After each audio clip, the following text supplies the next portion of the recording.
Mañanas en Libertad, con Luis del Pino.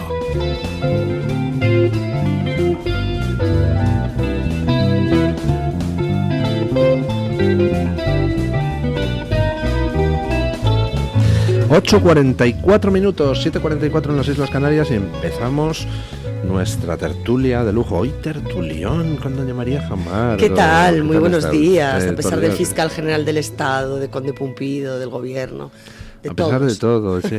Doña María Jamardo ilumina esta mesa de Sí. tertulia cuando llega, igual que la ilumina don Pablo Montesinos. Un poquito menos. ¿Qué tal? ¿Qué tal está Buenos usted? días. Un placer. Tampoco aquí se haga usted el humilde, don Pablo, hombre, por Dios. Bueno, tenemos bomba política en Europa con esa inhabilitación de Marine Le Pen para la carrera presidencial francesa. Bueno, ¿qué les parece a ustedes el asunto? ¿Caminamos hacia la autocracia en Europa? ¿Esto es lawfare? ¿Esto es aplicación ciega de la ley? ¿Cómo lo ven ustedes? Detrás de ti. ¿Lo hago? ¿Empiezo yo? Sí. Tú. Vale. Adelante. Hoy sospechoso, cuando se empieza así. No, llegaste primero. A ver, yo más allá de la decisión judicial, que bueno, que es una decisión judicial y yo objetivamente jamás me he puesto a calificar las decisiones judiciales, por lo cual está ahí. La pregunta que me hago es el impacto que puede tener electoralmente hablando. Es decir, Le Pen estaba situada muy bien en todas las encuestas. Tú eres, Luis, un experto en las encuestas, y a mí la duda que me cabe es si el partido es personalista o no, es decir, si la marca va a permitirle mantener el número de votos previsto. No, a mí yo a priori creo que no se va a ver perjudicado electoralmente, es decir, es verdad que ya no va a poder concurrir a las elecciones, pero tengo la impresión de que van a seguir sacando muy buen resultado. ¿Por qué? Porque tiene un nicho de voto que es indiscutible, porque ha calado muy bien su mensaje. Yo no comparto todo el mensaje de esta formación política, pero es verdad que ha arraigado mucho en Francia y que tiene un peso incontestable electoralmente, y a partir de ahí yo creo que también la sentencia les va a servir para construir un relato en términos políticos. Tú ante una sentencia puedes o ponerte a llorar o decir voy a utilizar esta sentencia para decir que todo el aparato está contra mí, todas las instituciones tal, tenemos que ganar estas elecciones, tenemos que demostrar que somos más fuertes, que tenemos una estructura, y yo creo que por ahí van a ir los tiros. Y la entrevista, ¿no?, que le hicieron anoche, en la que ella dijo aquí estoy yo y me van a ver ustedes, ¿no? A ver, a mí el caso de Marine Le Pen me resulta contradictorio por una razón muy sencilla. Tenemos en España a un grupo de señores que fueron condenados por los mismos delitos o similares que la señora Marine Le Pen en esa sentencia, es decir, por mal uso de fondos públicos, por malversación de fondos públicos, que en este caso eran fondos europeos, y por el que en nuestro país los líderes separatistas catalanes, los cabecillas del Procés y presuntamente, porque ahora ya, tal como están las cosas, una no sabe cómo calificarlo, los líderes socialistas de la Junta de Andalucía que malversó los ERE, el mayor escándalo de corrupción de la historia, con 680 millones de euros, más de 680 millones de euros en la pieza política, que era la central, desviados de fondos que iban destinados a los parados andaluces, están intentando ser indultados o amnistiados. Esta es la situación.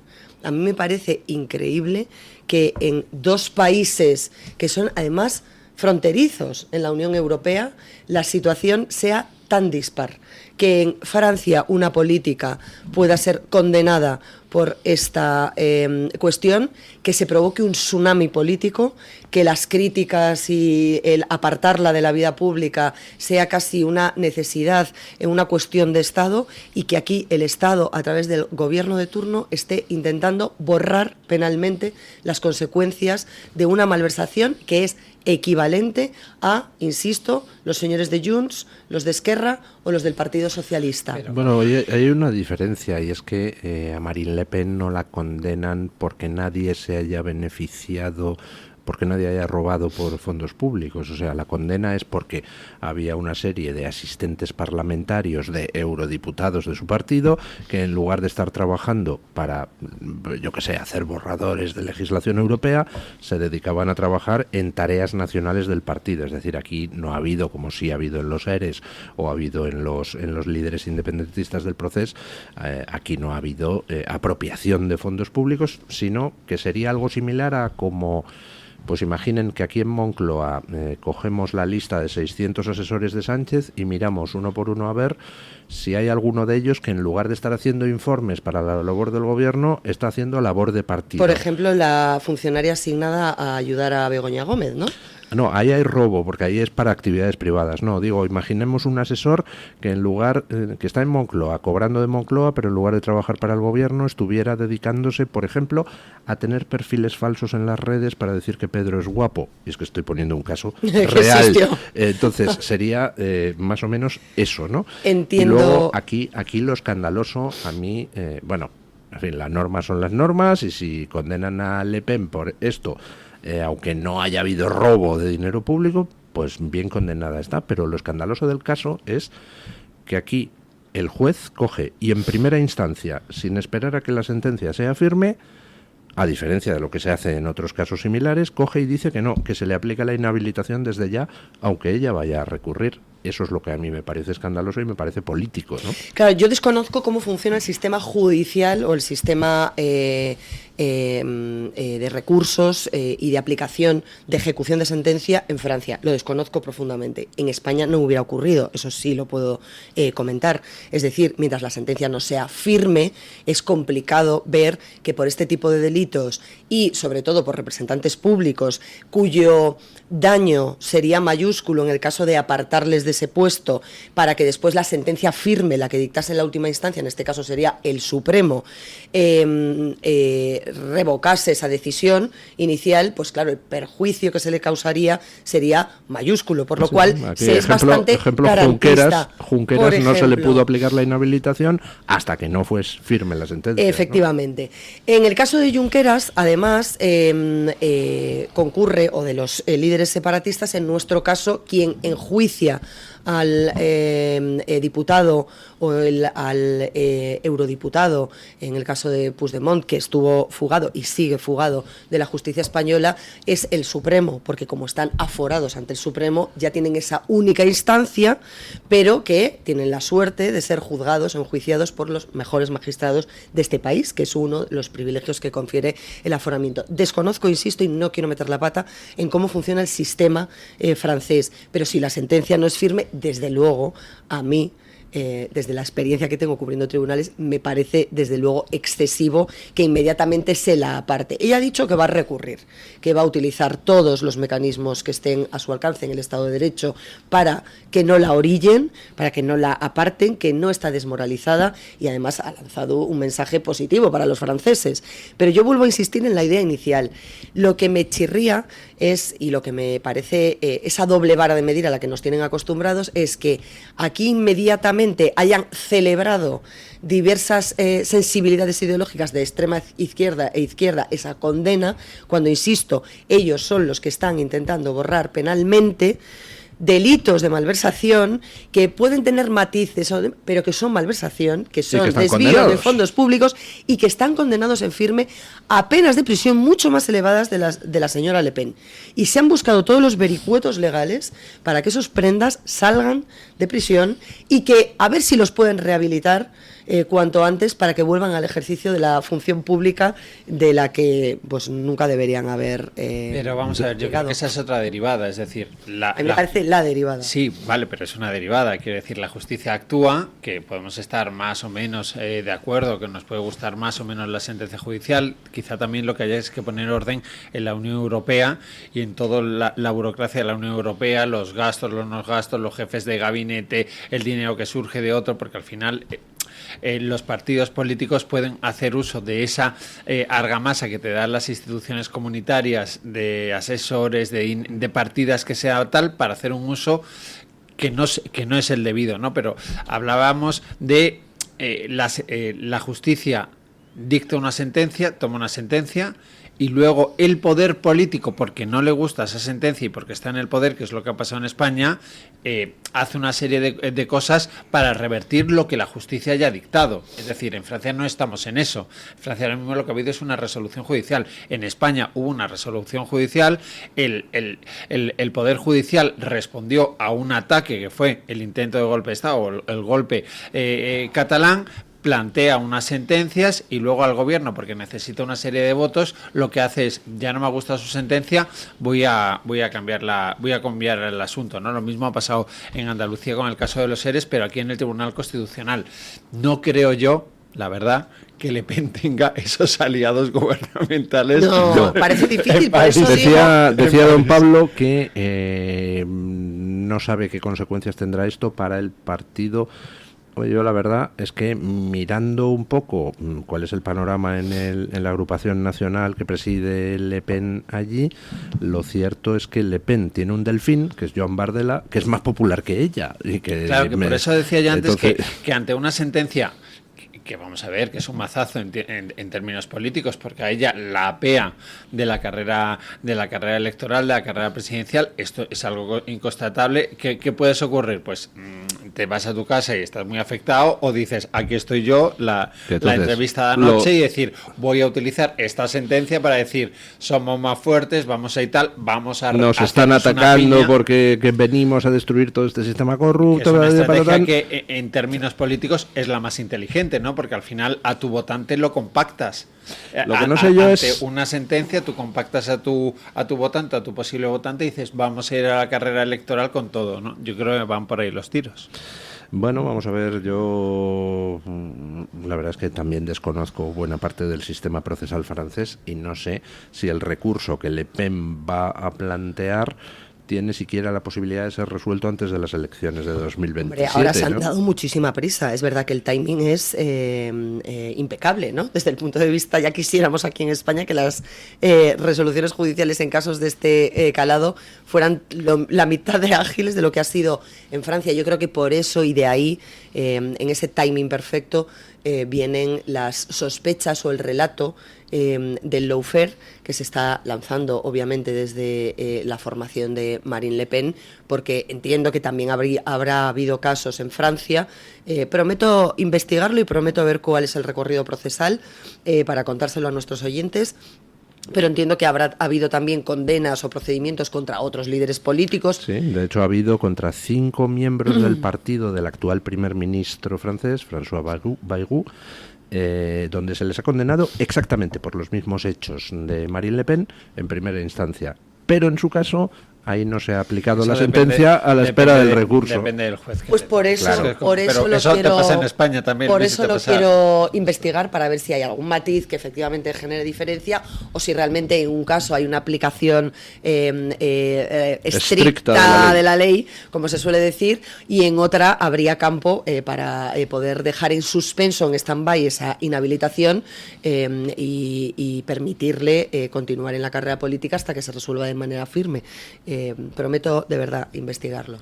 Bueno, hacemos una pausa publicitaria y nos vamos a hablar pues de noticias que llegan del otro lado del Atlántico. Parece mentira que tenga que llegar Trump a la presidencia de gobierno para que se vuelvan a levantar las estatuas de Cristóbal Colón. Tócate las narices. El Toro TV también es Radio Libertad. En 1935 se fundó el que sigue siendo un referente en el tratamiento hospitalario del enfermo mental. En Málaga, el Hospital Psiquiátrico San Francisco de Asís. En 2005 se complementó este hospital con la Comunidad Terapéutica San Antonio. Infórmese en el 952 2014 64 o en www.hospitalsanfrancisco.com. ¿Tu piel ha perdido firmeza? ¿Tus articulaciones están más rígidas? La fórmula de Aminopac contiene aminoácidos precursores del colágeno y vitamina C necesarios para la salud de tu piel, huesos y articulaciones. Dale a tu cuerpo lo que necesita para producir colágeno con Aminopac. Pídelo en tu herbolario o farmacia o visita ahora mederinutrición.com. Comienza tus mañanas en libertad. Radio Libertad. Escápate de Madrid. Ven al restaurante El Torreón en la cima del Monte del Pardo. Las mejores carnes y pescados desde 40 euros, vino incluido. Carne picaña brasileña y lomo de buey auténticos. Disfruta de su famosa paella con langosta y de grandes vinos y licores en sus amplísimos salones climatizados y terrazas. Cocina abierta de 11 de la mañana a 1 de la noche. Parque infantil, gran parking. Restaurante El Torreón. Naturaleza a 10 minutos de Madrid. Reservas en restauranteeltorreón.com. La doctora Margarita Esteban, especialista en medicina estética desde hace más de 25 años, llega a Madrid con el revolucionario tratamiento Endolit para el rejuvenecimiento facial y corporal. Elimina grasa y tensa tu piel con la tecnología láser Endolit, sin necesidad de quirófano, sin baja de recuperación, con resultados en una sola sesión. Visita a la doctora Margarita Esteban en la clínica Sandra Oliveira en Antonio de Maura 7, El Retiro, o agendando tu cita de evaluación en el 689 707 317.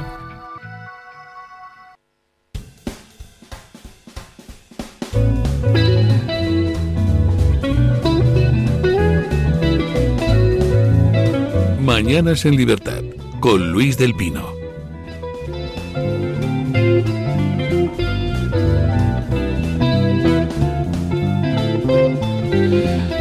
Bueno, ya saben ustedes que Trump, pues igual que Elon Musk, es hiperactivo, ¿no? Y entonces capaz a la vez de estar con el tema de los hutíes bombardeando el Yemen, con el tema de Ucrania intentando que Putin acepte un alto el fuego, con el tema de Oriente Medio en Gaza, a ver si se resuelve el asunto de una vez, y al mismo tiempo está con el tema de la inmigración, con el tema de los aranceles, y todavía le queda tiempo para abordar aspectos simbólicos e ideológicos. Y ayer llegaban dos noticias desde Estados Unidos. La primera, Trump ha emitido un decreto presidencial por el cual se van a volver a levantar todas las estatuas que fueron derribadas durante pues toda la epidemia del Black Lives Matter.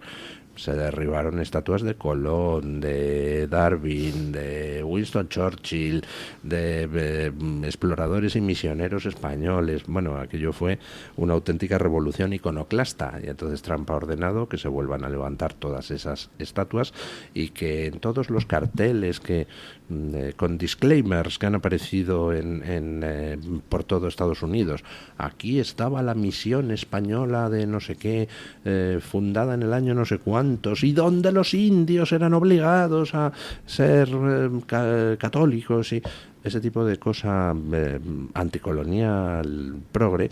Bueno, pues todas esas plaquitas también se van a quitar. Y por otro lado, el secretario de Defensa, es decir, el ministro de Defensa de Trump, Pete Hegseth, como sea, emitió ayer una orden por la cual se deroga una cosa que había hecho Obama en su día, que era poner para roles de combate en las Fuerzas Armadas americanas baremos físicos distintos a hombres y mujeres. A partir de ahora el baremo físico será igual para todos. Si hace falta 300 flexiones en 5 minutos, hará falta seas hombre, mujer o lo que quiera que seas. A mí me parece algo de sentido común. No sé cómo verán ustedes la presidencia de Trump. ¿Qué les parece en general lo que está haciendo hasta el momento? Pues no lleva ni 3 meses y parece que lleva 30 años. Cumplir con su programa electoral. Creo que la conclusión es sencilla. Trump está poniendo en marcha las medidas que comprometió durante su campaña y por las que le votaron quienes le votaron. A mí me parece bastante loable desde el punto de vista de la coherencia de un político que se presenta con un programa electoral, que es votado en base a ese programa electoral y que al llegar cumple ese programa electoral. Parece algo evidente, pero es que no es tan evidente. Un poco fascista eso, ¿eh? Sí, sí. Todo lo que se sale de los estándares del sanchismo actual lo suele ser, ¿no? Pero en cuanto al tema de la recuperación o de del reconocimiento histórico a determinadas figuras que han sido denostadas por la ideología woke durante los últimos tiempos, me parece necesario y me parece lo justo, además.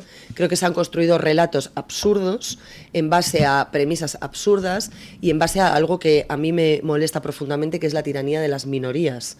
Es decir, cuando una minoría trata de imponer su visión única y exclusiva y por cierto excluyente en muchas ocasiones para denostar, para criminalizar o para señalar a aquellos que pertenecemos, formamos parte de un consenso establecido, que no quiere decir que sea perfecto, pero que desde luego es mayoritario y está socialmente admitido. Y creo que el tema de la imperofobia, que también escrita está, y que además ha alimentado desde el pensamiento woke esa leyenda negra del sometimiento de los imperios, español en concreto, con determinadas figuras y demás, es una manipulación histórica interesada para poder victimizar a ciertos sectores ideológicos y con ello construir o cimentar una base de electorado que vota en base a cuestiones que no son ciertas.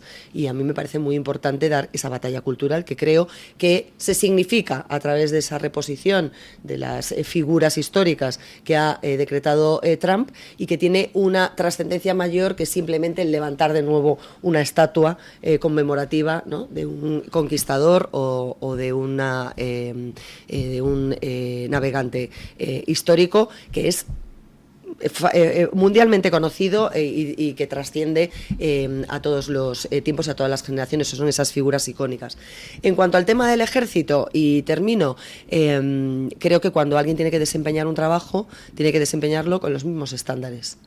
Y que si, insisto, es necesario acreditar que un profesional, me da igual si es hombre o mujer, necesita contar para entrar en combate con capacidades físicas que cumplan una serie de requisitos, pues tendrá que cumplirlo el hombre o la mujer, porque no creo que en combate nadie vaya haciendo discriminación por razón de género y diciendo, uy, pobrecita, esta es una mujer, espera, a esta no la disparo, esta no, o esta no me voy a balanzar con mis 120 kilos con un cuchillo, porque como es mujer voy a ir a por el otro que está. O sea, creo que hay circunstancias y cuestiones en las que profesionalmente no caben hacer distingos y que no caben esas posibilidades. Insisto, no creo que esté mejor preparada una mujer, lo he dicho siempre, para entrar en un cuerpo de élite o en un cuerpo policial o en un cuerpo como la Guardia Civil, si va a realizar una tarea de actividad física, es decir, de estar en el campo o hacer intervenciones a pie de calle, es decir, que no sea una tarea administrativa, me refiero, y creo que es necesario que cumpla el mismo estándar una mujer que entra en ese cuerpo de fuerzas o cuerpos de seguridad del Estado, pues eso, con unas determinadas características de fuerza, de elasticidad, de agilidad, etcétera, que se queden fuera hombres que por ser hombres con las mismas marcas se quedan fuera porque son hombres. O con mejores marcas se quedan fuera. Exactamente. Hombres, sí. Entonces creo que no tiene ningún sentido. Lo he dicho siempre y creo además que hay mujeres capaces de llegar a esas marcas, creo que hay mujeres capaces de desempeñar esos trabajos perfectísimamente y creo que el hecho de rebajar las medias no favorece en nada ni a las candidatas, ni a los candidatos, ni a la profesión en sí misma. Empezando por lo último. Voy a empezar por lo primero, que además he ido tomando notas, al menos mentalmente. Yo estoy de acuerdo en algo sobre Donald Trump. Vamos a ver, Donald Trump es verdad que se presenta a unas elecciones con una serie de compromisos electorales. Esto es irrefutable. De hecho, los analistas, no todos los analistas, porque esto es como... siempre hay un analista para cualquier postura. Efectivamente, ¿no? Cuando dicen expertos jurídicos, no, esta sentencia... para todos hay expertos, ¿no? Bueno, pues es verdad que muchos analistas decían, bueno, lo dice sobre el papel, lo dice subido a un mitin, pero después no lo va a materializar. Lo que está demostrando es que lo que dijo lo está materializando y eso está generando un quebradero de cabeza en muchas cancillerías internacionales. Y aquí voy a mi reflexión. Es verdad que él está cumpliendo lo que prometió. Es verdad también que esto ha desvirtuado las reglas de juego con las que se establecía el contexto internacional, es decir, las relaciones con la Unión Europea, las relaciones con respecto a lo que está pasando en Ucrania, la guerra arancelaria, es decir, lo está poniendo todo patas arriba. Y eso me voy a España, me voy a nuestro país, eso a nosotros nos está generando, como al resto de cancillerías de la Unión Europea, determinados quebraderos de cabeza. El último, sin ir más lejos, la posición que ha hecho con respecto a las petroleras, Venezuela y el caso de Repsol, que yo creo que en esta mesa nadie somos sospechosos de tener ningún aprecio al régimen de Nicolás Maduro, ¿no? Pero a partir de ahí es verdad que ahora hay una empresa española que es Repsol que dice a ver qué es lo que va a pasar conmigo, ¿no? Y que está ahí manteniendo relaciones con... ¿Es decente que una empresa española esté haciendo dinero con el petróleo de sangre? Vale, pero eso vale, ese debate es súper interesante y de hecho yo estoy de acuerdo contigo que si esto es una dictadura, la estamos penalizando tal, pues habrá que romper relaciones en todos los sentidos. Muy bien, pero no eran las reglas de juego. Quiero decir, las reglas de juego hasta que el presidente Donald Trump se levanta un día y dice aranceles también, no eran esas. Es decir, o establecemos unas reglas de juego que son distintas y nos adecuamos a ellas, o al final pues se producen situaciones como las que se han producido con Repsol, no solo con Repsol, también con otras cuestiones arancelarias, o las relaciones con la Unión Europea, que lo que está haciendo Donald Trump es ningunear a Bruselas e ir con contactos puntuales con determinadas cancillerías, o Ucrania, ¿no? Bueno, está bypaseando directamente a la Comisión Europea y yendo país por país. Correcto, pero eso estoy cumpliendo con lo que dije en los mítines, con mi campaña electoral, pero ha provocado un cisma en términos internacionales, sí. y cada ¿Y eso es bueno o es malo? Es decir, la Comisión Europea necesitaba que alguien viniera a decirle, mira, deja ya de hacer el chorras y empieza a hacer cosas. Por ejemplo, gasto en defensa, que se está vendiendo desde la Unión Europea de necesitamos una defensa autónoma. Mentira, lo que está haciendo la Unión Europea es simplemente acatar la orden de Trump de quiero el 2% del PIB y lo quiero ya, ¿no? A mí me parece malo en el sentido de elefante en cacharrería, pero porque también lo que nos demuestra es que las instituciones comunitarias, la Unión Europea, Bruselas, no estaba haciendo bien las cosas, cada uno iba a lo suyo.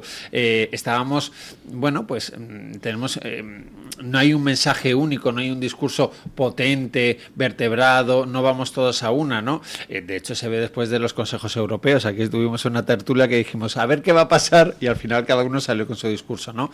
Pero yo creo que las relaciones internacionales, los cables diplomáticos son lo suficientemente importantes para que de un discurso, yo creo que las cosas no se deben de hacer así. Le cuento una anécdota.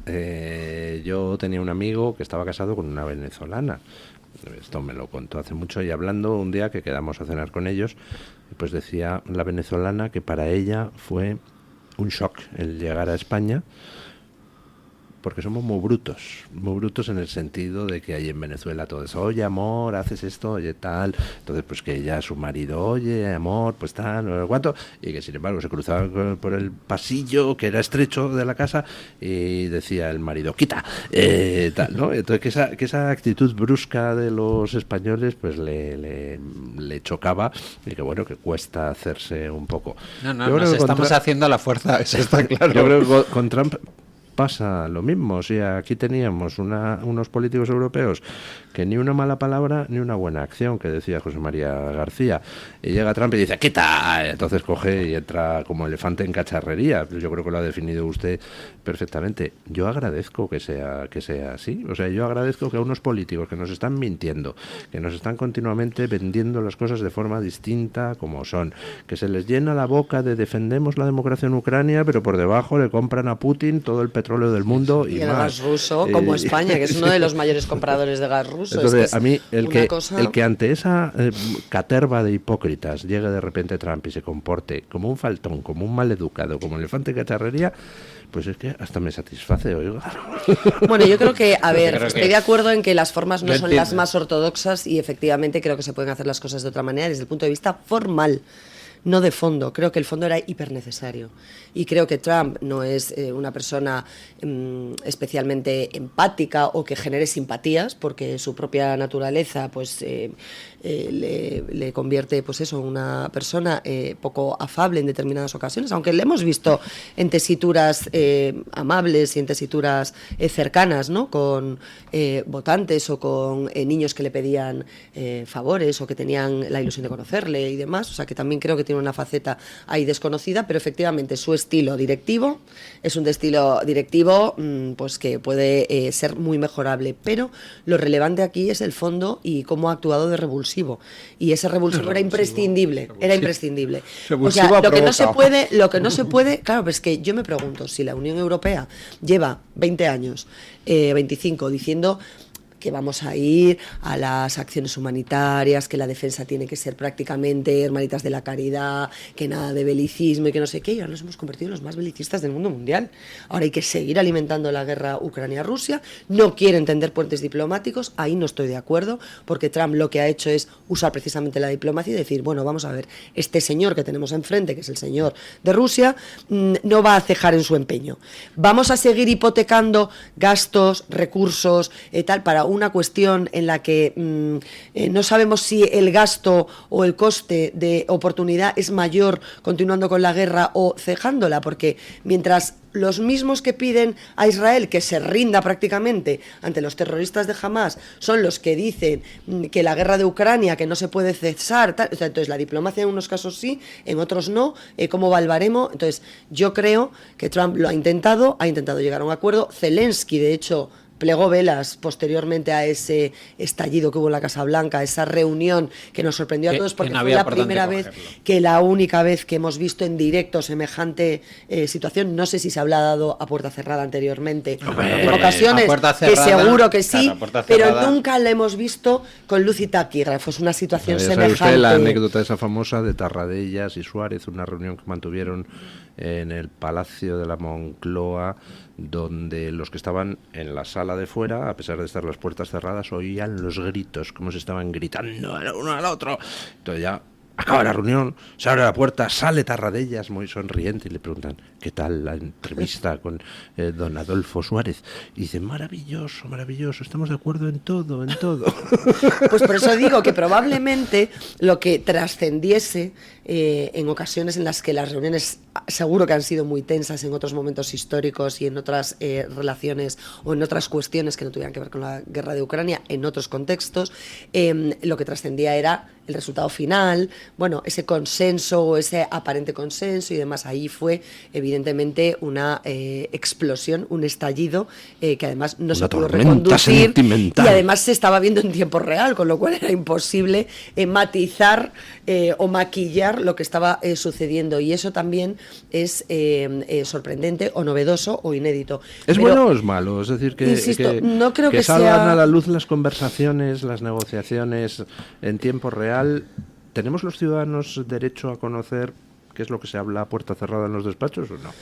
Bueno, creo que puede ser prescindible, porque a lo mejor la escena no favorece, pero lo que no puede ser es que después el resultado que se trasciende a los ciudadanos, los comunicados y demás, edulcoren lo sucedido. Si fuera fiel el comunicado, la comparecencia posterior a lo que ha sucedido interiormente, a lo mejor no necesitamos ver el detalle de cómo se están tirando de los pelos, claro, pero si fuese en ese caso, si lo que vamos a recibir es una versión light de lo ocurrido, pues a lo mejor sí estaría bien que lo viésemos y sacásemos nuestras propias conclusiones. Pero vamos a ver, es que yo creo que se puede ser muy claro en el fondo, es decir, explicar, pues hemos tenido, o incluso en 2 atriles, es decir, hemos tenido, mi homólogo y yo, una discusión muy importante sobre esta cuestión, no estamos de acuerdo en esto, pero vamos a intentar hacer. Eso es una cosa, y otra es que a tu invitado tú escenifiques en el despacho oval una regañina, además cuando... Primero eres el invitado, primero eres un país que ha sido invadido, estás en inferioridad numérica, digo, en el despacho oval, porque están tus asesores, tal, para arriba. Y hombre, yo creo que las formas en esta vida también son importantes, aunque en el fondo tú puedas ser muy claro, muy rotundo y decirle, oiga, mire, las cosas están así, yo me he comprometido a esto electoralmente, ustedes están a muchos kilómetros y las cosas hay que ir solucionándolas. Eso es una cosa, pero yo creo que las formas son importantes, más en las relaciones internacionales, ¿no? Yo creo que ahí no se estuvo acorde a lo que tiene que ser la Casa Blanca, lo que tiene que ser, bueno, pues una cumbre bilateral entre dos países que además se presuponen amigos.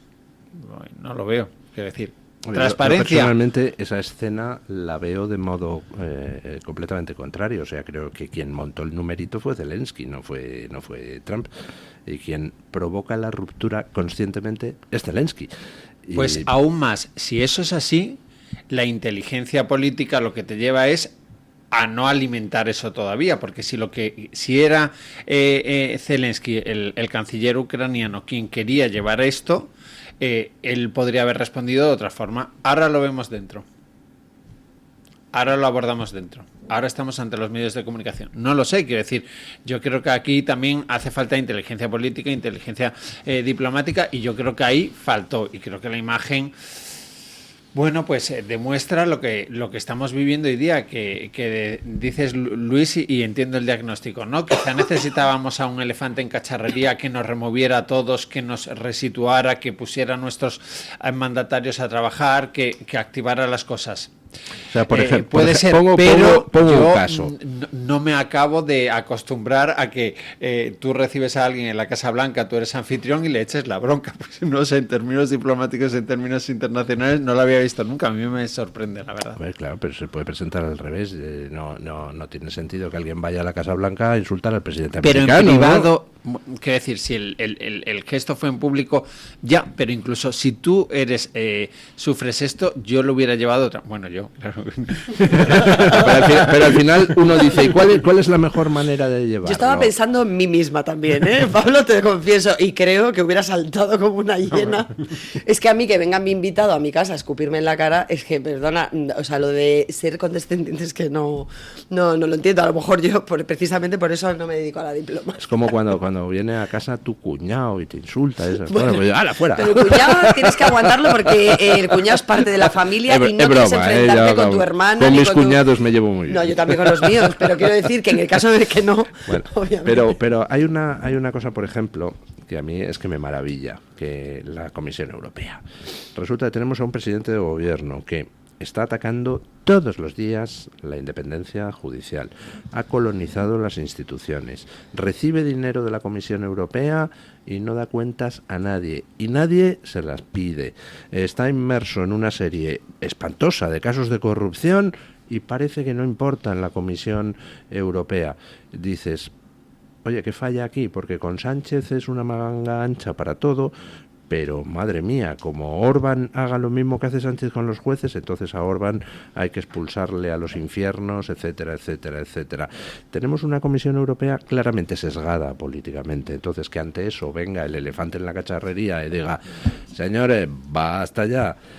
Es que no veo otra manera, porque si no, ¿cómo salimos del marasmo aquí en Europa? Porque... A ver, en el caso del presidente del gobierno de Pedro Sánchez, yo creo que los eufemismos van a tener que ir acabándose. Quiero decir, lo que vivimos la semana pasada de ese choque brutal con Mark Rutte, con el secretario general de la OTAN, tampoco tiene muchos precedentes. Es verdad que estamos en un contexto en el que los precedentes se van, ¿no? Se esfuman, pero es verdad que obligaron a la Secretaría General de la OTAN incluso a matizar las palabras con todo el gobierno y la maquinaria del Palacio de la Moncloa destinado a decir que no vamos a llegar al 2% en el mes de verano. Luego encima el ministro de Industria lo alimenta un poquito más al día siguiente diciendo que sí, y también lo obligan a rectificar. Digo que los eufemismos se tendrán que acabar en algún momento. ¿Por qué? Porque al final o cumples o no cumples. Y es verdad que Sánchez está yendo con la tesis de primero, claro, si no quieres meter todo el gasto de defensa en los presupuestos generales del Estado, los recovecos se van acabando, es que es mucho dinero, es decir, tú no puedes ir diciendo, pues una partida de los PERTE, luego este de aquí, Claro, luego... es que no hablemos de trampear 500 millones, que son 20.000 o algo así, Claro, 20.000 millones. Quiero decir, es que sí o sí tendría que ir a los presupuestos generales del Estado. Es que, vamos, además te lo explican en privado de una forma clarísima. Entonces dice, no, que vengan de fondos europeos, pero al final yo creo que los eufemismos se van a tener que acabar, o la Unión Europea será incapaz de articular una voz única clara, o no se le tendrá en cuenta. Actualmente es que no se nos tiene en cuenta, y entonces la estrategia de Donald Trump a la Unión Europea, claro, no se le tiene en cuenta, ¿no? De hecho, creo que es el Diario del Mundo, no recuerdo creo que es la presidenta de la creo que es el Diario del Mundo el que le dice, no recuerdo la persona que lo dice, pero sí un alto responsable de la Unión Europea, que le dice a España, oiga, que nosotros le ayudamos en el COVID, ahora ustedes tienen que cumplir con el compromiso, ¿no? Yo creo que a Sánchez las cosas se le ponen muy complicadas en la Unión Europea, porque al final tendrá que decidir, es decir, o cumple al 100%, y entonces aquí tiene un Carajal absoluto, o va de la mano del Partido Popular, o no sé cómo lo va a formular, o incumple en Bruselas. Pero si incumple en Bruselas un compromiso tan taxativo, pues no sé, quizá nos pongan colorados, sí. Yo la pregunta que me lanzaba el día que el señor Rutte desdijo o dijo lo que Sánchez no se atreve a decir, porque todavía tenemos esa duda. Es que en verano es ya, quiero decir. Ya. Es que el 2% en verano... Ya.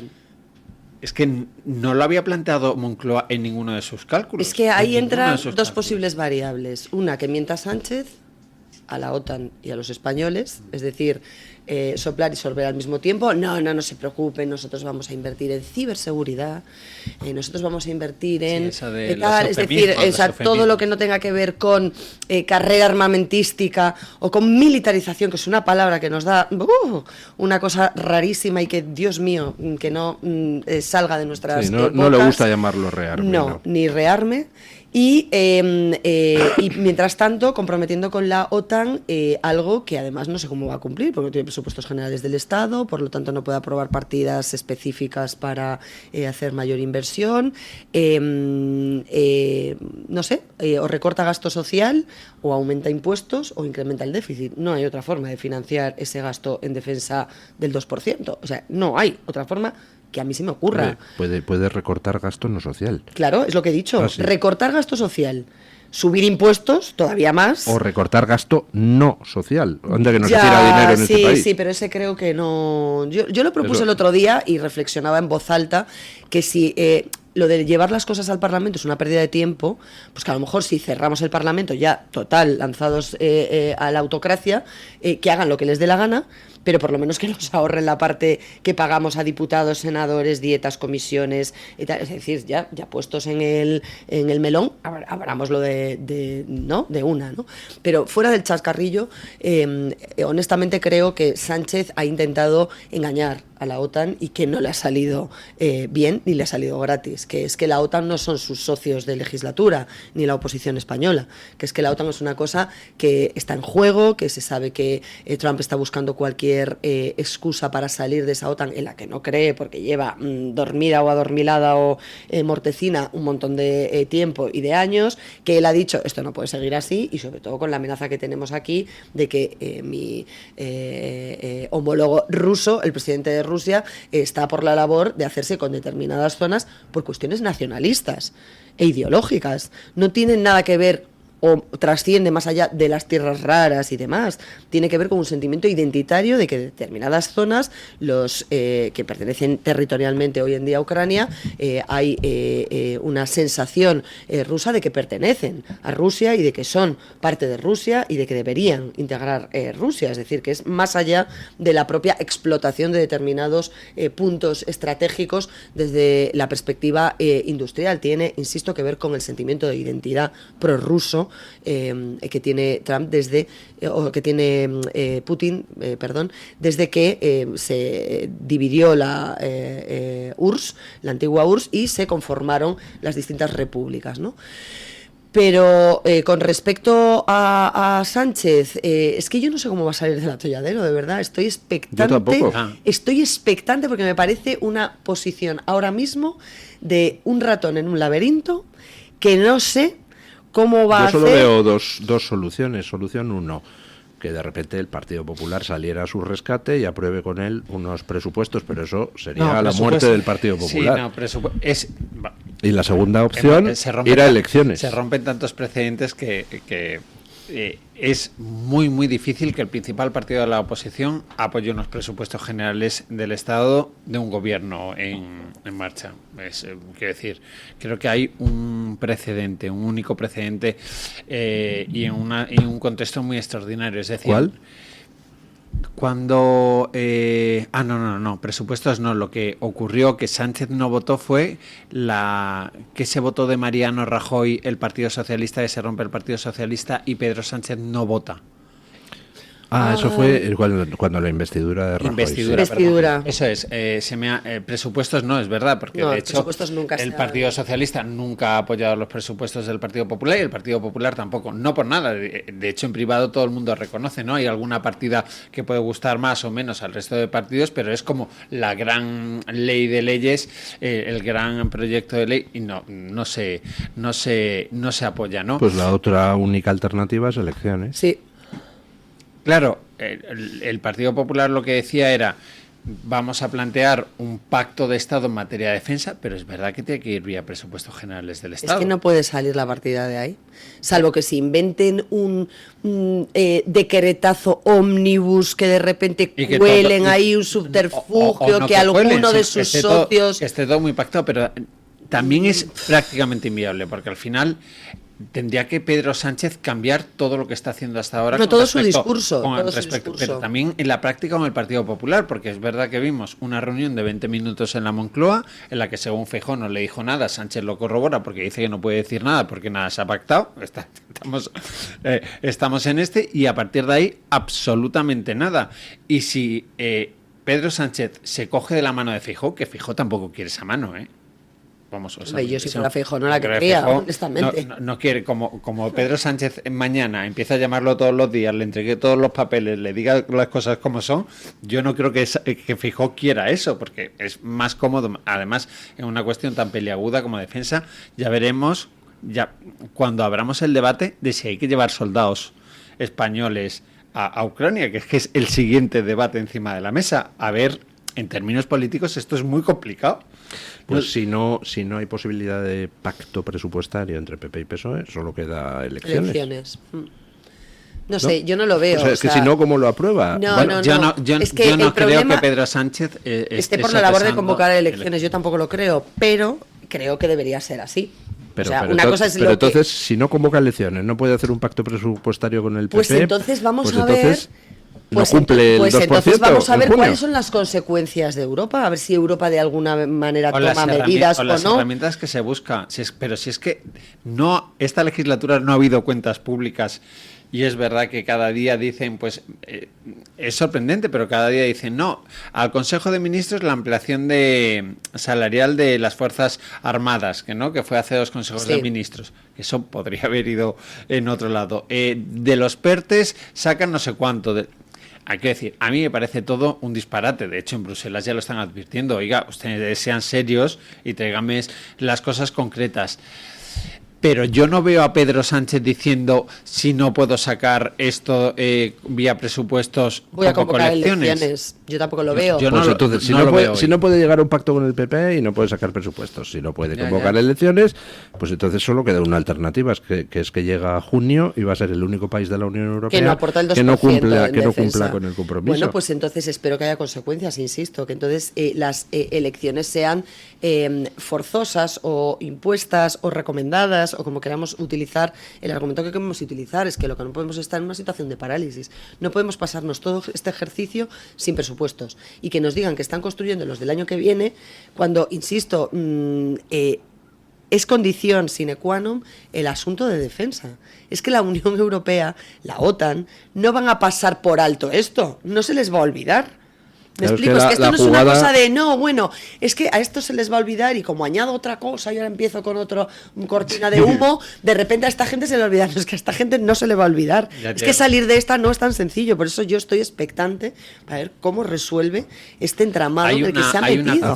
Hay una cumbre de la OTAN que es dentro de 2 meses, sí, ¿no? Que es como la cumbre, que es verdad que fuentes gubernamentales y el PP también lo reconoce, de los contactos que ha tenido Feijóo con los líderes del Partido Popular Europeo, que dicen que ahí sí se va a poner negro sobre blanco. Es decir, que ahora mismo todo el mundo hablamos del 2%, así como una nebulosa, el 2%, pero que en esa cumbre va a haber plazos muy concretos, va a haber cómo se tiene que materializar, es decir, que de ahí tiene que salir como una hoja de ruta muy, muy concreta, y a partir de ahí, entiendo, Sánchez ha dado como esos 2 meses para no detallar nada, para lucubrar, pero que en esa cumbre van a tener como que suscribir algo, o van sí, a tener va a haber que objetivos, algo, y ahí hay una firma, y si hay una firma, pues se tiene que materializar de alguna manera.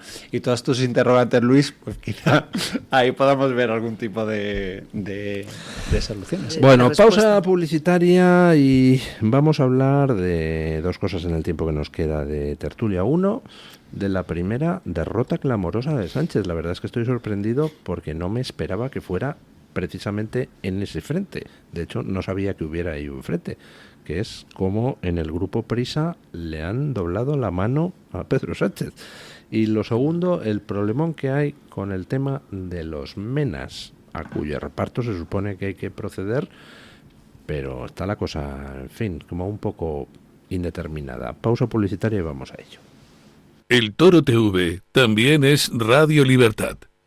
El DHA omega 3 es clave en el funcionamiento normal del cerebro, la visión y el corazón. Si te preocupa el deterioro asociado a la edad, debes tomar DHA. El DHA de Mederi Nutrición tiene certificación IFOS, máximo estándar de pureza y calidad. Busca DHA Pure NPD1 o visita ahora mederinutrición.com. Escápate de Madrid. Ven al restaurante El Torreón en la cima de El Monte del Pardo. Las mejores carnes y pescados desde 40 euros, vino incluido. Carne picaña brasileña y lomo de buey auténticos. Disfruta de su famosa paella con langosta y de grandes vinos y licores en sus amplísimos salones climatizados y terrazas. Cocina abierta de 11 de la mañana a 1 de la noche. Parque infantil, gran parking. Restaurante El Torreón. Naturaleza a 10 minutos de Madrid. Reservas en restauranteeltorreón.com. En el Parque del Retiro, en el pulmón de Madrid, no solo encontrarás árboles, fuentes, esculturas y caminos. Escondidos en sus tesoros hay mensajes encriptados que solo quienes se acercan al oscuro mundo de la masonería pueden descifrar. Llama ya al teléfono del Club de Amigos 91 616 2464. Ven y descúbrelos. ¿Quiere anunciarse en la radio y no sabe por dónde empezar? En Radio Libertad le brindamos la oportunidad de promocionar su negocio en una emisora comprometida con la libertad de expresión. Aproveche nuestras ofertas exclusivas para nuevos clientes. Además, si aún no tiene su anuncio preparado, no se preocupe, nosotros lo creamos por usted. Contáctenos hoy mismo a través de publicidad@radiolibertad.es o llámenos al 91 732 4895. No lo piense más, anúnciese en Radio Libertad. La libertad en tu radio. Disfruta de la radio, del medio de comunicación más creíble. Radio Libertad, Madrid 107.0.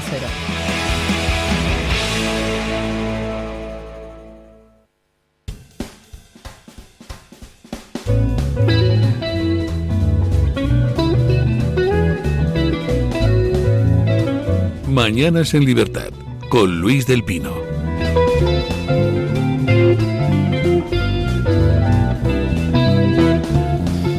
Bueno, 9:36 minutos y continuamos con la tertulia. Yo confieso mi estupefacción porque hasta hace nada no era consciente de que hubiera un problema entre Moncloa y el Grupo Prisa, pero parece que no había un problema sino un problemón. Y curiosamente, por primera vez, Sánchez le ha echado un pulso a alguien y lo ha perdido.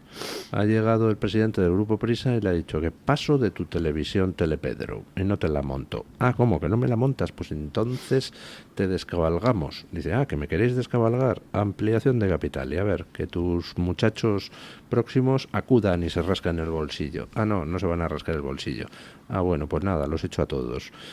Ha ganado Gorlian, con lo cual ahora el Grupo Prisa, en teoría, está libre de Sánchez y enfrentado a Sánchez, cosa que no sé si se terminará traduciendo en línea editorial o no, pero me resulta muy sorprendente. Y ya los accionistas próximos a Sánchez están empezando a vender su participación en el Grupo Prisa. ¿Ustedes pensaban que le iba a poder ganar la mano alguien a Sánchez? A ver, es verdad que la batalla ha sido brutal, primero porque se desvela ese encuentro en Francia, en París, y a partir de ahí, pues todo lo que ha venido después. Hay unos precedentes en los medios de comunicación, gente importante del Grupo Prisa te lo explica, y es que este afán de crear televisiones por parte de periódicos ya surgió en España. El diario ABC montó su televisión, el diario El Mundo montó su televisión, y todo fue mal, quiero decir. Todo fracasó, y a sí. punto estuvo de generar unos problemas muy grandes, ¿no? La tele del diario El Mundo, la tele del diario ABC, todas desaparecieron, aquella fiebre, tal. Entonces, es verdad que en el Grupo Prisa hay personas que te dicen, ¿esto iba a ir por ahí? Si es que decir, es que va a ser ruinoso. Claro, va a ser ruinoso, y aquí nos vamos a ir todos detrás en un contexto en el que además los periódicos en papel ya se leen muy poco, las cabeceras todavía tienen unas circunstancias muy complicadas y demás. De hecho, por ejemplo, entre El País y el HuffPost en visitas, el HuffPost, que es de Prisa, que es una cosita así, se lee en algunos meses más que el diario El País, digo, en las online, visitas. Sí. Le ha superado en varias ocasiones. Es decir, la realidad está así. Y si encima te quieres montar una tele que va a ser deficitaria y demás, a partir de ahí es verdad que la gran obsesión de Pedro Sánchez era una televisión en la que su mensaje saliera nítido, objetivo, sin fake news o lo que él definiera, y se ha plantado ahí una batalla muy grande, y es verdad que vamos a ver si eso se materializa en un cambio de línea editorial. A mí me costaría verlo, pero bueno, pues el pulso es indiscutible, y es verdad que de momento Sánchez ha perdido, ¿sí? Sánchez ha perdido, sí. Sánchez ha perdido, y además es una crisis que no se conocía y que de repente todos ya no sabemos prácticamente todos los detalles. Yo no era consciente de que hubiera eso bajo la mesa. Pero de hecho se daba por descontado que la televisión salía. Sí, y que se la iban a dar a Prisa. Y había partidas, sí, ¿no? y se habían tanteado a compañeros de medios de comunicación. Quiero decir que estaba todo como muy hecho y se daba como por descontado, y al final, bueno, pues quizá por cuestiones empresariales, porque aunque los medios de comunicación tengan determinadas líneas editoriales, también se hacen números en todas las casas, en todos tal, y dijeron, oye, que esto no va a salir, que esto nos puede llevar a todos, ¿no? Bueno, Gorlian es un empresario, y como tal hay que entenderlo. Él al final invirtió en un proyecto periodístico o en un proyecto de prensa, de comunicación, que era el Grupo Prisa, que es una línea más en su Excel de empresas. Él quiere rentabilidad, quiere mi inversión, hacer negocio con ella. No invierte por ideología, no invierte a fondo perdido, no invierte, bueno, vamos a tener aquí el periódico favorable al gobierno y demás, ¿no? Y de hecho se desmarcó en plena guerra, en pleno estallido del pulso con el gobierno de Sánchez, con un editorial que era más propio de cualquier otra línea editorial que no fuese la del País. Acusando a Sánchez de franquismo, prácticamente. De autócrata, es decir, de dictador.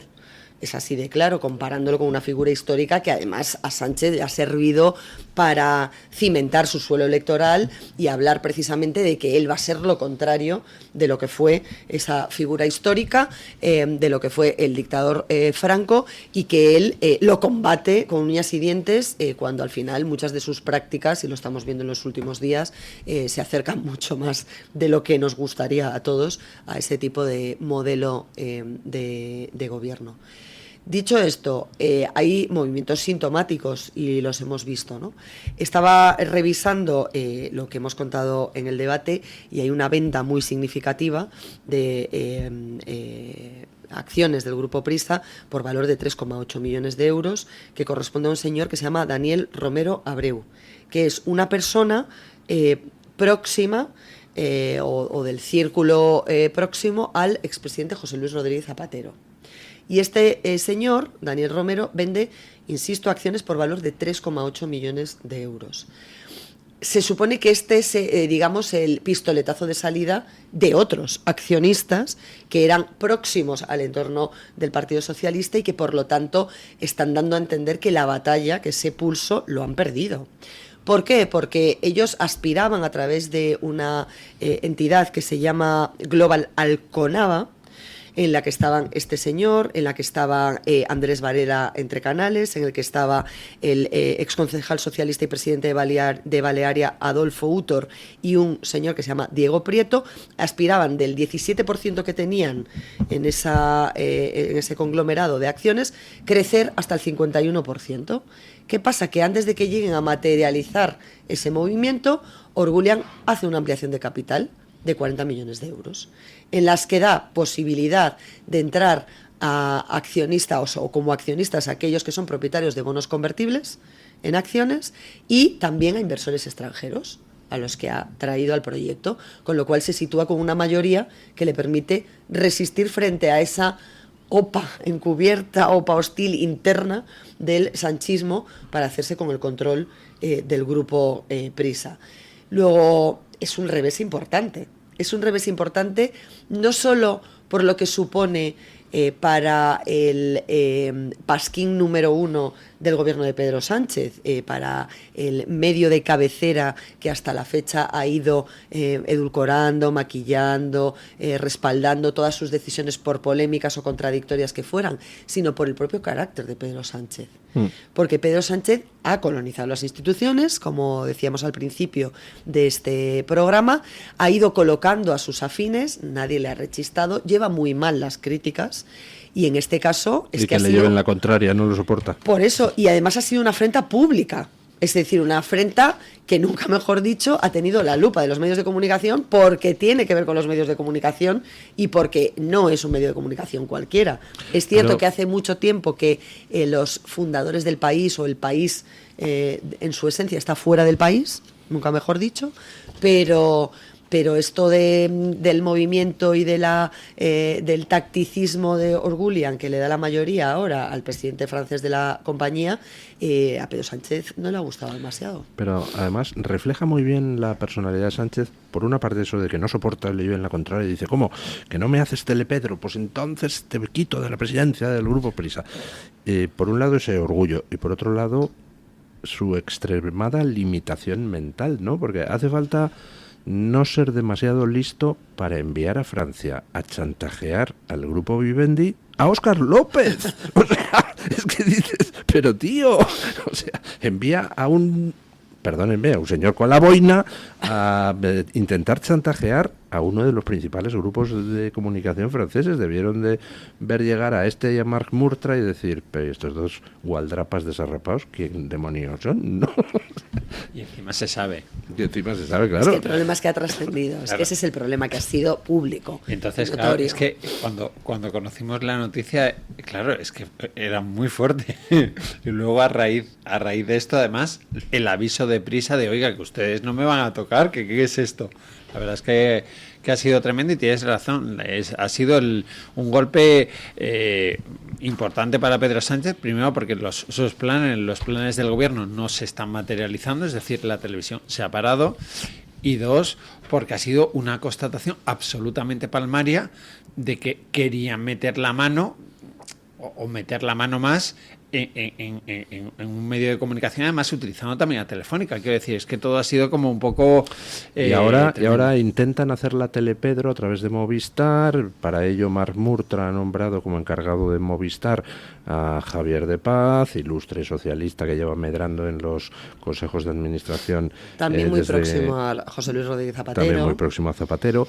Lo que pasa es que ahí yo creo que tampoco han calibrado bien las cosas, porque Telefónica es una empresa global, es una empresa que actúa en todos los mercados. Entonces me imagino que los reguladores de otros países, los reguladores del mercado, no van a ver con muy buenos ojos que un gobierno tome el control de una empresa que puede tener accionistas privados de esos países y empiece a utilizarla como herramienta de propaganda. Entonces yo no tengo nada Por claro. rematar el análisis, yo creo que una de las sesiones de control al gobierno en la que se le ha visto a Sánchez más descolocado ha sido precisamente cuando Feijóo se salta la pregunta escrita que tenía y le saca este tema. Y Sánchez derivó con Carlos Mazón, es decir, No, claro, tampoco es tan inusual, que no contesta lo que se le pregunta. Sin duda, pero si tú ves la imagen cuando Feijóo le pregunta por este tema, las se caras le ve de las caras, absolutamente Pedro, las incómodo caras. diciendo Sí.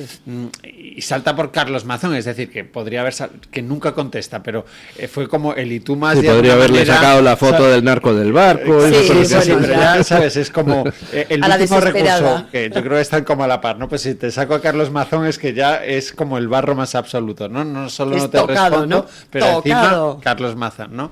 Y es verdad que el gobierno no ha dicho de esto públicamente, no ha dado de esto ni una sola explicación. Hombre, es Ni que una qué sola. explicación va a dar. Es que a mí me parece... Es que vivimos en una situación en la que los momentos históricos y la gravedad de lo que sucede es tan grave todos los días que parece que todo se relativiza y se normaliza lo anormal, ¿no? Y Pedro Sánchez ha conseguido que normalicemos lo anormal. O sea, no puede ser que un gobierno envíe a un emisario a un grupo empresarial a presionarle para que venda sus acciones porque no se sale con la suya. Es que yo, de verdad, es que es contado como es que yo soy empresaria, tengo un grupo de acciones o un paquete de acciones en un grupo determinado en el que estoy perdiendo dinero y vienen a decirme poco menos que es que las tienes que vender porque lo digo yo. Y si no, te quito la publicidad de Telefónica Oiga, a tu agencia de discúlpame, prensa. pero ¿esto qué es? ¿Esto qué es? Bueno. Yo no dejaría que eso sucediese, pero claro, Bueno, es que... cambiemos de tercio para los 10 minutillos que quedan. Hemos tenido 2 incidentes en centros de Mena en los últimos días. En Melilla resulta que se le regalan ropa a los menas alojados en el centro de Menas por el fin del Ramadán. Entonces dicen los menas alojados en el centro de Menas que no quieren ropa, que quieren 10 euros por barba. Y se lían a pedradas con los funcionarios del centro de Menas. Entonces, disturbio, la policía reprime el disturbio y al día siguiente llega el gobierno de Melilla y dice, venga, 10 euros por barba para todos, para quitarnos de problemas. Y dices, ¿perdón? Pero es que en Fuenlabrada en estos últimos días ha habido 2 motines. 10 detenidos, 5 hospitalizados. Y eso, que solo tenemos 100 menas. Y que ahora tienen que llegar otros 700, que son los que manda Pedro Sánchez en esta jornada. Bueno, si con 100 se montan 2 motines violentos en los últimos días, ¿qué va a pasar cuando haya 700? ¿Vamos a tener que llevar una bandera de la Legión o Fuenlabrada para mantener el orden o cómo va el asunto? Es que, de verdad, creo que se han metido en un follón el PP y el PSOE con lo del reparto de menas, brutal, pero brutal, del que no sé cómo van a salir. A ver, ayer se expiraba el plazo para que las comunidades autónomas trasladaran al gobierno central, creo que es al Ministerio de Sirarrego, al de Infancia, si no me falla la memoria, no al de territorial, los datos sobre cómo están ahora mismo los centros de acogida de menores migrantes. A mí me consta que solo una comunidad autónoma, puede que no he mapeado todas, pero sí he hablado con prácticamente todas las comunidades autónomas. Me consta que una, desde luego, no les ha trasladado esos datos porque ha planteado un recurso, que es la comunidad de Jorge Azcón, la comunidad de Aragón. El resto sí ha trasladado la información.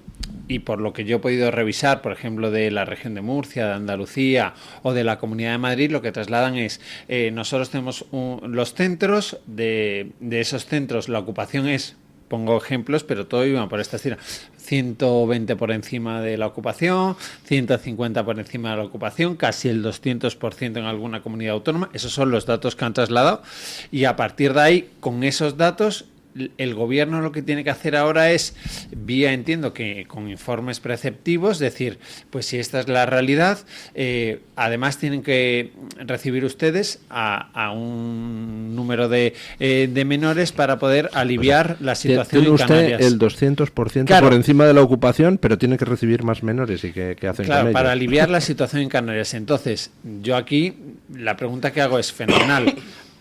Canarias está en una situación imposible, hay que repartir a menores migrantes, por supuesto se excluye Cataluña, porque el pacto es con Junts, y se excluye País Vasco, fenomenal. A partir de ahí, el dinero para las nuevas infraestructuras, porque si usted tiene un centro de menores, ese centro de menores, según los datos remitidos al gobierno central, está al 150 de la ocupación, es que hace falta otro centro con otro personal. Porque la opción porque la opción de devolver a los menores con sus padres a sus países de origen ya la hemos descartado. Eso está, vamos, podemos hacer ciencia ficción, pero la realidad es que hay una serie de menores en Canarias, ¿no? Que hay un pacto que además se va a votar en el Congreso de los Diputados porque hay mayoría parlamentaria, por lo cual se hará efecto ley. Es decir, de hecho las comunidades del PP han reconocido que van a cumplir la ley. Que van a cumplir la ley, pero que presentarán recursos ante la Unión Europea, ante el Constitucional, lo que sea, pero al principio es de obligado cumplimiento. Pero claro, mi pregunta es fenomenal. Un centro con un 150% de ocupación, ¿no? Si nos ceñimos al dato de las comunidades autónomas, que además todos van por esa línea. A usted le manda nuevos menores que necesitan dormir en una habitación, que necesitarán unos cuidados mínimos, que además tienen que tener personal.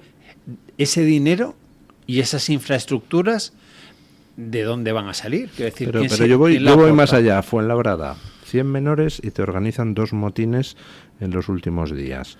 5 heridos hospitalizados, 10 detenidos. Vamos a suponer que el gobierno de Pedro Sánchez le da a Ayuso el dinero para ampliar el centro de Fuenlabrada a 700 menores. Eso no resuelve el problema. O sea, si 100 menores te organizan 2 motines y tienes ahí disturbios, con 700 menores, ¿qué va a pasar en Fuenlabrada? Por mucho que el gobierno de Sánchez dé para ampliar el asunto. Es esa trampa la que no veo cómo van a poder salir el PSOE y el PP, porque claro, la Comunidad de Madrid la rige el PP, Fuenlabrada, el Ayuntamiento lo rige el PSOE. Al final, si metes ahí a 700 menores y entonces se degrada la seguridad de toda la zona y empieza a haber disturbios y motines, pues se van a comer el marrón el alcalde del PSOE y la presidenta del PP, ¿no? Yo espero y confío en que las cosas se hagan como se deben hacer, y es que las comunidades autónomas del Partido Popular, que están obligadas legalmente a cumplir con esa acogida de menores no acompañados, decidan después, en base a criterios organizativos, distribuirlos en municipios gobernados por socialistas, y que se retraten, porque ya está bien de esta hipocresía y de este problemón en el que lo único que estamos haciendo es generar un efecto llamada. Mi pregunta es, ¿colocamos a estos 700 y los que están por llegar? ¿Qué vamos a seguir colocando? ¿1.000, 2.000, 5.000, 10.000, 15.000? Bueno, ¿Cuál es nuestra capacidad? ¿Alguien ha hecho un infinita, estudio? Paga el contribuyente. ¿Elástica? ¿Cuánto se le va a dar a estos señores? ¿Qué pagas van a recibir y hasta qué años? Porque se ha aumentado hasta los 23 la prestación que se les otorga. Una vez abandonan los centros de menores no acompañados. Sabemos que son menores. Tenemos todos identificados cuál es su origen, su nombre, sus apellidos. Es que, de verdad, a mí me parece una hipocresía mayúscula, y efectivamente estoy de acuerdo en que Canarias no puede soportar la presión migratoria que está sufriendo, pero es que estamos obviando un tema. Es que son inmigrantes ilegales. Es que lo siento mucho, es una realidad. Son inmigrantes ilegales. Y todo el mundo tiene miedo a decir las cosas como son, para que no le tachen de xenófobo y de... El otro día escuchaba al señor Óscar López decir que la señora Ayuso, por poner problemas o por decir que esto no puede continuar ilimitadamente y demás, era una xenófoba. ¿Y los socios de Junts qué son? Porque los socios de Junts son los primeros que han dicho, aquí mándenos 20, que no estamos por la labor de acoger más. Que ya estamos saturadísimos, y los de Cataluña hay que creerlos, y la sobresaturación o la sobrecapacidad del resto de las comunidades no. ¿Por qué? porque las gobierna el Partido Popular, es que de verdad, a mí me parece una hipocresía el estar jugando con este tipo de cuestiones que afectan a seres humanos, engañando y sobre todo provocando, insisto, un efecto llamada que yo no sé qué día va a tener fin, porque si esto es un problema puntual y me dices, oye, ha sido una crisis humanitaria de un conflicto bélico en el que tenemos que acoger a 300 ucranianos o a 500 senegaleses, lo asumimos, lo pactamos, lo estudiamos, vemos cuál es la situación y los ayudamos. Pero es que esto no es eso, esto es alimentar mafias y mafias y mafias y mafias que siguen trayendo a esos menores no acompañados. Por cierto, una pregunta que me hago, ¿por qué no hay mujeres menas? Yo solo veo menas chicos. Además, entonces, de verdad, es que hay cosas que a mí, o sea, si están huyendo de un conflicto, si están huyendo de una barbarie, si son refugiados políticos, que no lo son porque no tienen ese estatus, pero si lo fuesen y si realmente es como nos lo están vendiendo, entonces creo que deberían salir primero las mujeres y los niños. Entiendo, pero no es la realidad. Bueno, en teoría sí que llegan mujeres. En pateras.